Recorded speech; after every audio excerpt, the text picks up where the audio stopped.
يا أمة محمد صلى الله عليه وسلم، لا تأمنن عدوا ولو دنا للمنية، فحية السم تدعى في حالة الموت حية.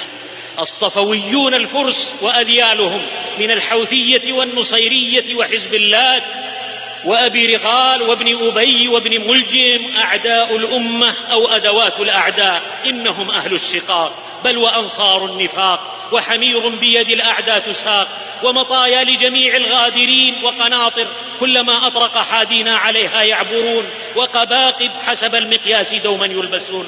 خونة لم يسجل لهم موقف في نصرة الإسلام وأهله، بالأمس يتحالفون مع التتار واليهود والصليبيين، واليوم مع كل مخرب وعدو للدين.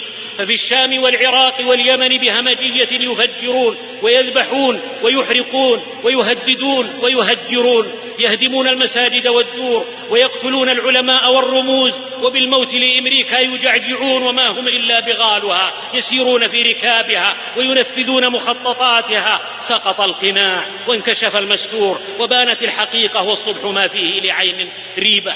استبان سبيل المجرمين، وعلى الأمة أن تحذره، وظهر مكرهم وكيدهم، وعليها بالحزم والحسم أن تبطله، مستعينة بالله إن الله سيبطله، مدركة حقيقة من صلب عقيدتها إن كيد الشيطان كان ضعيفا.